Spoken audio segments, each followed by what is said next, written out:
Hello అండి అందరికీ. మనందరికీ తెలుసు కదా, రీసెంట్‌గా మంచు మనోజ్ అలాగే మోహన్ బాబు మధ్య తీవ్ర స్థాయిలో వివాదం అయితే తలెత్తింది.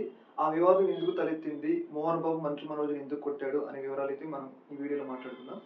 ముందుగా ఇక్కడ వివరాలు ఏంటి అంటే, ఫస్ట్ మంచు మనోజ్ పోలీస్ స్టేషన్‌లో కంప్లెయింట్ చేయడం జరిగింది. పోలీస్ స్టేషన్‌లో కంప్లెయింట్ చేసిందని చెప్పేసి మీడియాలో పెద్ద ఎత్తున వార్తలైతే రావడం జరిగింది. ముఖ్యంగా ఏంటి అంటే తన తండ్రి ఎవరైతే ఈయన ఉన్నారు కదా, మోహన్ బాబు గారు నా మీద దాడి చేశారు. అలాగే నా భార్య మౌనిక మీద కూడా దాడి చేశారు అని చెప్పేసి ఆయన పోలీసులకైతే ఫిర్యాదు చేయడం అయితే జరిగింది. ఈ ఫిర్యాదు అనేది ఒక్కసారిగా మీడియాలో లీక్ అయింది. మీడియాలో లీక్ అయి పెద్ద ఎత్తున తీవ్ర స్థాయిలో వార్తలు అయితే రావడం అయితే జరిగింది. ఈ వార్తలపై తర్వాత మోహన్ బాబుకి సంబంధించిన టీం ఖండించడం అయితే జరిగింది. మోహన్ బాబు సంబంధించిన ఒక లీగల్ టీం ఉంటుంది కదా, వాళ్ళైతే ఖండించారు. ఇదంతా ఉట్టిదే అని చెప్పేసి పిఆర్ టీం ఖండించడం అయితే జరిగింది. అయినా కానీ మనకి తెలియవస్తున్న వార్తలు ఏంటి అంటే, వాళ్ళిద్దరి మధ్య గొడవ జరిగింది. గొడవ జరగబట్టే మీడియా స్థాయికి ఆ వార్త అనేది వెళ్ళటం అనేది జరిగింది. అయితే ఇప్పుడు విషయం ఏంటి అంటే, ఎందుకు మోహన్ బాబు మంచు మనోజ్ మీద దాడి చేశారు అనేది ఇక్కడ కీలకమైన ప్రశ్న. ముఖ్యంగా ఏంటి అంటే, రీసెంట్‌గా మోహన్ బాబు ఇప్పుడు ఆస్తి పంపకాలు చేయడమే జరిగింది. తనకున్న ఆస్తి ఉంది కదా, ఆ ఆస్తి పంపకాలు చేశారనమాట. ఆస్తి పంపకాల్లో 3 భాగాలు 1, 2, 3 3 భాగాలు వేయడం జరిగింది. ఒకటి మంచు విష్ణుకి, ఒకటి వాళ్ళ అక్కొచెల్లు ఆమె మంచు లక్ష్మి ఉంది కదా, ఆమెకి, ఇంకోటి మంచు మనోజ్‌కి. వీళ్ళిద్దరి కన్నా మంచు మనోజ్‌కి తక్కువ స్థాయిలో ఆస్తి పంపకాలు జరుగుతున్నాయి చేశారు అని చెప్పేసి కొంచెం ఆయన బాధలో ఉన్నాడంట మంచు మనోజ్.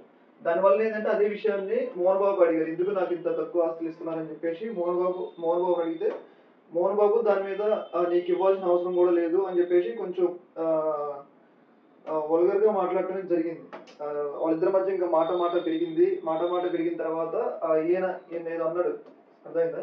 అనడం ద్వారా ఇక్కడ మోహన్ బాబు అనుచరులు ఉంటారు కదా, సెక్యూరిటీ గార్డులు అనుకోండి, సంథింగ్ ఎవరైనా అనుకోండి, ఆ బూతులు తిట్టడంలో ఒకేసారి మంచు మనోజ్ మీద దాడి చేయడం జరిగింది. ఈ దాడి చేయడం వల్ల ఒక్కసారిగా మంచు మనోజ్ కాలుకో సంథింగ్ ఆయనకి గాయమైంది. ఆయన జూబ్లీహిల్స్ ఒక హాస్పిటల్లో కూడా ఎక్స్రే తీసుకోవడానికి వెళ్ళారనమాట. దీన్ని బట్టి మనకి ఏం తెలుస్తుందంటే, విద్యానికేతన్ స్కూల్ అని చెప్పేసి వీళ్ళకి ఒక మంచి గుర్తింపు ఉన్న స్కూళ్ళు ఉన్నాయి. అంటే మంచి ఆ స్కూళ్ళల్లో ఎక్కువ విద్యార్థులు చేరతారు. ఆ స్కూల్ మీద విద్యార్థులకి ఎక్కువ నమ్మకం ఉంది. ఆ స్కూళ్ళల్లో విద్యానికేతన్ స్కూళ్ళలో మంచు మనోజ్ వాటా అడిగిండు.